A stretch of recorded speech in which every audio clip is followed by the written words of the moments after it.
Hi friends, welcome back to our channel. நம்ம சேனலை subscribe பண்ணாதவங்க சப்ஸ்கிரைப் பண்ணிக்கோங்க. மறக்காமல் லைக் பண்ணி சப்போர்ட் பண்ணுங்கள். இன்றைக்கான எபிசோடில் என்ன நடக்குது பார்த்தீங்கன்னா, ஐஸ்வர்யா தீபா நினச்சி கீதா கிட்ட எல்லா உண்மையும் சொல்லிட்டு காலில் விழுந்து தயவு செஞ்சு இந்த உண்மையை வீட்டில் இருக்க யார்கிட்டையுமே சொல்லிடாத, அத்தை என்னை வீட்டை விட்டே துரத்திடுவாங்க, அதுக்கப்புறம் அருண் என்னை இந்த வீட்டிலையே வச்சுக்க மாட்டான், அவன் ரொம்பவே கோவப்படுவான், தயவு செஞ்சு இந்த விஷயத்தை யார்கிட்டையும் சொல்லாமல் என்னை மன்னிச்சிடு அப்படின்வாங்க. அதை கேட்ட உடனே கீதா வந்துட்டு, இவ்வளோ பெரிய தப்பு பண்ணிட்டு அதை யார்கிட்டயும் சொல்ல வேணாம்னு சொல்லிட்டு இருக்கியா, இது எல்லாத்தையுமே எல்லாருமே கேட்டுட்டு தான் இருக்காங்க அப்படின்வாங்க.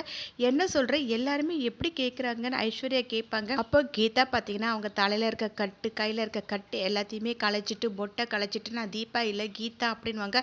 அதை கேட்ட உடனே ஐஸ்வர்யா வந்து, அப்போ நீயும் கார்த்திக்கும் என்னை பழி வாங்கறதுக்காக இப்படிலாம் பண்ணியிருக்கீங்களான்ற மாதிரி பார்த்துட்டு இருப்பாங்க.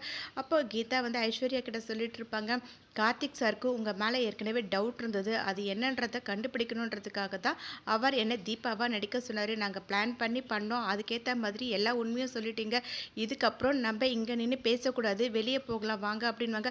அதை கேட்ட ஐஸ்வர்யா, இல்லை நான் வெளியில் வரல, என்ன அத்தையும் என்னோட வீட்டுக்காரரும் சும்மாவே விட மாட்டாங்க அப்படின்வாங்க. இப்போ நீங்கள் வெளியில் வரலன்னா அவங்க இங்கே வந்துடுவாங்க பரவாயில்லையா அப்படின்வாங்க. இல்லை அதெல்லாம் வேண்டாம்னு சொல்லிட்டு பார்த்தீங்கன்னா ரெண்டு பேருமே கீழே இறங்கி போவாங்க. ஐஸ்வர்யா அபிராமி கிட்ட போயிட்டு, அத்தை என்னை மன்னிச்சிடுங்க அத்தை, நான் ரொம்ப பெரிய தப்பு பண்ணிட்டேன், எனக்கு என்ன பண்ணுறதுன்னு தெரியவே இல்லை அப்படின்னு வந்து கெஞ்சிட்டு இருப்பாங்க. உடனே பார்த்தீங்கன்னா அருண் பலார்னு அரைஞ்சிட்டு, இப்படி ஒரு விஷயத்த பண்ணுறதுக்கு உனக்கு எப்படி மனசு வந்தது, அம்மா ஹாஸ்பிட்டலில் இருக்காங்க, தீபா வந்ததான் உயிரை காப்பாற்ற முடியும்ட்டு எல்லாருமே தீபாவை தேடி அலைஞ்சிட்டு இருந்தோம், ஆனால் நீ தீபாவை போயிட்டு மலையிலேருந்து தள்ளி அவளோட உயிரையே பறிக்க பார்த்துருக்க, உன்னெல்லாம் சும்மாவே விடக்கூடாது அப்படின்னு வந்து கோவப்பட்டு இருப்பாங்க.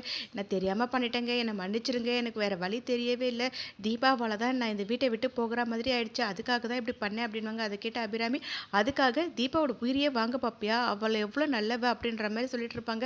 தர்மலிங்கமும் ஐஸ்வர்யா பார்த்துட்டு, ஒரு நாள் இல்லைன்னா ஒரு நாள் கடவுள் தண்டனை கொடுப்பாருன்னு தெரியும், ஆனால் தீபா யாருக்குமே எந்த ஒரு துரோகமும் பண்ணதே கிடையாது, அவளுக்கு போயிட்டு நீ இப்படி ஒரு தண்டனை கொடுக்கறதுக்கு எப்படி உனக்கு மனசு வந்தது, அவள் என்ன அப்படி உனக்கு பண்ணா, நீ வந்து நடிச்ச, நீ நடிக்காமல் இருந்திருந்தா தீபா வந்துட்டு எதுக்காக எல்லாருக்கிட்டையும் சொல்ல வேண்டியதாக இருக்கும், ஊ மேலே தானே தப்பு இருக்குது அப்படின்னு வந்து சொல்லிட்டு, கடவுளே எப்படியாச்சு என்னோட தீபாவை கண்டுபிடிச்சி கொடுப்பேன்னு பார்த்தேன், ஆனால் இப்படி பண்ணிட்டே கடவுளே அப்படின்னு வந்து சொல்லிட்டு இருப்பாங்க.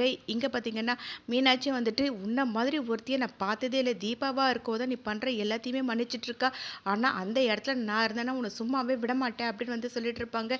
எல்லாருமே பார்த்தீங்கன்னா மாற்றி மாற்றி ஐஸ்வர்யாவை திட்ட ஆரம்பிச்சிருவாங்க. ஐஸ்வர்யா வந்துட்டு, அத்தை தயவு செஞ்சு என்னை மன்னிச்சிடுங்க, நான் இன்னொரு வாட்டி இந்த மாதிரி தப்பு எதுவுமே பண்ண மாட்டேன், நான் தெரியாமல் பண்ணிட்டேன் அப்படின்னு வந்து காலில் விழுவாங்க. அதுக்கு அபிராமி வந்துட்டு, இங்கே பாரு, இதுக்கு மேலே நீ இந்த வீட்லேயே இருக்கக்கூடாது, நீ என்னோட மருமகளே கிடையாது அப்படின்வாங்க. அருண் கார்த்திக் கிட்ட, இதுக்கப்புறம் என்ன பண்ண போகிற கார்த்திக், நீ போலீஸில் கம்ப்ளைண்ட் பண்ணிவிடு அப்படின்வாங்க. அப்போ கார்த்திக் வந்து, போலீஸில் ஆல்ரெடி கம்ப்ளைண்ட் பண்ணியாச்சு, எல்லாருமே வந்துட்டுருப்பாங்க அப்படின்னு சொல்லுவாங்க. அதை கேட்ட ஐஸ்வர்யா, எனது போலீஸில் கம்ப்ளைண்ட்டாக, தயவு செஞ்சு அப்படிலாம் எதுவுமே பண்ணாதீங்க அப்படின்னு வந்து கெஞ்சிட்ருப்பாங்க. கரெக்டாக பார்த்தீங்கன்னா அந்த நேரத்தில் போலீஸ் எல்லாருமே உள்ளே வந்துடுவாங்க. ஐஸ்வர்யா வந்துட்டு, ப்ளீஸ் கார்த்திக், நான் தெரியாமல் பண்ணிவிட்டு என்னை மன்னிச்சிடுங்க அப்படின்னு வந்து கெஞ்சிட்டு, என்னை விட்டுடுங்க, என்னை அரசெலாம் பண்ண வேண்டாம் சொல்லுங்கள் அப்படின்வாங்க. அதுக்கு அருண் வந்து, இல்லை இவளை பிடிச்சி ஜெயிலில் போட்டுட்டு இவளுக்கு தூக்கு தண்டனை வாங்கி கொடுங்க, இல்லைனா என்கவுண்டர்னாலும் பண்ணி இவளை சாகடிச்சிடணும், இப்படிப்பட்டவ உயிரோடவே இருக்கக்கூடாது அப்படின்னு சொல்லிட்டு இருப்பாங்க. அப்போ கான்ஸ்டபிள் ஐஸ்வர்யா கத்திட்டே இருக்கிறத பார்த்துட்டு, வாயை மூடுமா, இப்படி ஒரு விஷயம் பண்ணிவிட்டு நீ வந்துட்டு மன்னிச்சிட சொல்லி கேட்டுட்ருக்கியா அப்படின்னு சொல்லிட்டு அங்கே இருக்க லேடி கான்ஸ்டபிளை போயிட்டு கையில் அரெஸ்ட் பண்ணிவிட்டு ஐஸ்வர்யா வாங்கன்னு கூப்பிடுவாங்க. ஐஸ்வர்யா எவ்வளோ கெஞ்சுவாங்க, யாருமே எதுவுமே பேசாதனால இன்ஸ்பெக்டர் பார்த்தீங்கன்னா அரெஸ்ட் பண்ணி அங்கேருந்து கூப்பிட்டு போவாங்க. போகும்போது பார்த்தீங்கன்னா ஐஸ்வர்யா அப்படியே கார்த்திகை முறைச்சி பார்த்துட்டு அங்கேருந்து கிளம்பி போயிடுவாங்க. இங்கே தர்மலிங்கம் வந்து கார்த்திக் கிட்ட சொல்லிட்டு இருப்பாங்க, என்னதான் இருந்தாலும் தீபா கிடச்சிட்டா நாங்கள் எல்லாருமே ரொம்பவே சந்தோஷப்பட்டோம், அந்த கடவுளுக்கும் ரொம்பவே தேங்க்ஸ் சொன்னேன், ஆனால் தீபா திரும்பவும் கிடைக்காம போனதை நினைக்கும் போது எனக்கு ரொம்ப கஷ்டமாக இருக்குமா அப்படின்வாங்க. அதை கேட்டால் கார்த்திக், நீங்கள் கவலைப்படாதீங்க, கண்டிப்பாக தீபா கிடச்சிருவாங்க அப்படின்வாங்க. அதை கேட்ட தர்மலிங்கமும், கடவுளே எப்படியாச்சும் தீபா எனக்கு கிடச்சிடணும், அவள் கிடச்சிட்டானா நான் உங்கள் கோவிலுக்கு நடந்தே வந்து பாத யாத்திரை மூலயமா என்னோட வேண்டுதலை நிறைவேற்றுறேன்னுவாங்க. இங்கே அபிராமியும் கார்த்திக் கிட்ட, என்னதான் இருந்தாலும் தீபா கிடைக்காம போனதை நினச்சா எனக்கு ரொம்ப கவலையாக இருக்குது கார்த்திக், அவள் எங்கே எப்படி இருக்கான்னு தெரியவே இல்லையே அப்படின்வாங்க. அதை கேட்டால் கார்த்திக், அம்மா கண்டிப்பாக தீபா அந்த ஆடிட்டோரியத்துக்கு வந்து பாடுவாங்க, எனக்கு அந்த நம்பிக்கை இருக்குது அப்படின்னு வந்து சொல்லிட்டு அங்கேருந்து கிளம்பி போயிடுவாங்க. நெக்ஸ்ட் சீனில் பார்த்தீங்கன்னா ஐஸ்வர்யாவை அரெஸ்ட் பண்ணி கொண்டு வந்து லாக்கப்பில் போட்டுட்டு சரவணன் அங்கே உட்காந்துட்டு இருக்கும்போது அவருக்கு இம்பார்ட்டன்ட் கால் வரும், அதை பேசிட்டு வரேன்னு சொல்லிட்டு அங்கேருந்து கிளம்பி போயிடுவாங்க. பின்னாடியே பார்த்தீங்கன்னா தூங்க அந்த இடத்துக்கு வருவாங்க. ஐஸ்வர்யா கிட்ட போயிட்டு, என்ன உங்களை இந்த இடத்துல வந்து பார்ப்பேன் நான் கொஞ்சம் கூட எதிர்பார்க்கவே இல்லை, என்ன நடந்துச்சு அப்படின்னு வந்து கேட்பாங்க. அதை கேட்ட ஐஸ்வர்யா, பிளான் பண்ணி என்னை எல்லாருமே ஏமாற்றி ஏமாத்திட்டாங்க அப்படின்னாங்க.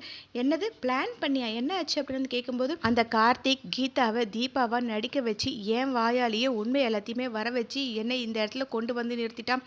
நான் அவனை சும்மாவே விட மாட்டேன். என்னை இப்படிலாம் ஆக்குனால இனிமேல் அந்த வீட்டுக்கு என்னால் போகவே முடியாது. என்னோட மாமியார் என்னை அந்த வீட்டுக்குள்ளே சேர்த்துக்கவே மாட்டா. என் புருஷன் சொல்லவே வேண்டாம். அவன் என் மேலே கோபத்தில் இருப்பான். அவன் கண்டிப்பாக என்னை அந்த வீட்டில் சேர்த்துக்கவே மாட்டான். இனிமேல் அவங்களுக்கு நான் மருமகளாகவும் இருக்க முடியாது. அதனால் இனி என்னால் எந்த ஒரு ஹெல்ப்பும் பண்ண முடியாது உங்களுக்கு. ஆனால் நீங்கள் எனக்கு ஒரு ஹெல்ப் பண்ணணும் அப்படின்னாங்க. அது கேட்ட உடனே தூங்காவும் என்ன விஷயம் சொல்லுங்க அப்படின்னு வந்து கேட்பாங்க. அதுக்கு ஐஸ்வர்யா, எனக்கு அந்த கார்த்திகை பழி வாங்கணும். என்னை எப்படி ஏமாற்றி அவன் இந்த இடத்துல கொண்டு வந்து நிற்க வச்சிருக்கான். என்னோட இந்த நிலைமைக்கு காரணமே அந்த கார்த்திக் தான். அந்த கார்த்திகை பழி வாங்கணும்னா அவன் உயிராக நினைக்கிற தீபா ஆடிட்டோரியத்தில் வந்து பாடவே கூடாது. அவள் அந்த இடத்துக்கு வந்துட்டானா அவளை நீங்கள் இல்லாமல் ஆக்கிடணும். தீபாவை போட்டு தள்ளிடணும் அப்படின்வாங்க. அதை கேட்ட தூங்காவும், என் வழியில் வந்துட்டு தேவையில்லாமல் என்னை அடித்து போட்டு அந்த கீதாவை காப்பாற்றி கூப்பிட்டு போயிருக்கான். எனக்கே அந்த கார்த்திக் மேலே ஏற்கனவே கோவம் இருக்குது. இப்போ நீங்களும் சொல்லிட்டீங்களே, எல்லாத்தையுமே நான் பார்த்துக்கிறேன் அப்படின்னு சொல்லிட்டு அங்கேருந்து போயிடுவாங்க. அப்போ ஐஸ்வர்யா மனசுக்குள்ளே, அபிராமி, நீ வந்து என்னை இந்த வீட்டுக்குள்ளேயே சேர்த்துக்க மாட்டேன்னு சொன்னல, கண்டிப்பாக தீபா வந்து பாட மாட்டா. அவமானம் தாங்க முடியாமல் உன்னோட உயிரையே விட்டுருவா. அதை பார்த்து உன்னோட புள்ள கார்த்திக் நொந்து நொந்து சாகணும். அதுதான் நான் அவனுக்கு கொடுக்குற பதிலடி அப்படின்னு வந்து சந்தோஷப்படுவாங்க. எங்கே பார்த்தீங்கன்னா அருண் ஐஸ்வர்யோட திங்ஸ் எல்லாத்தையுமே தூக்கி போட்டு எரிக்க போவாங்க. அபிராமி என்னப்பா பண்ணுறேன்னு தடுக்க போகும்போது, அம்மா இங்கேயே இருங்கம்மா, அவளோட திங்ஸ் எல்லாத்தையுமே எரிச்சாதான் எனக்கு நிம்மதியாக இருக்கும். அவள் இனிமேல் இங்கே இருக்கவே கூடாதுன்னு சொல்லிட்டு அங்கே இருக்க எல்லா திங்ஸையும் போட்டு எரிச்சிட்டு இருப்பாங்க. இப்படி இந்த எபிசோட் எண்ட் ஆகும். நெக்ஸ்ட் எபிசோட என்ன நடக்குது தெரிஞ்சுக்க நம்ம சேனல் லைக் பண்ணி ஷேர் பண்ணுங்க. மறக்காமல் சப்ஸ்கிரைப் பண்ணிக்கோங்க. தேங்க்யூ.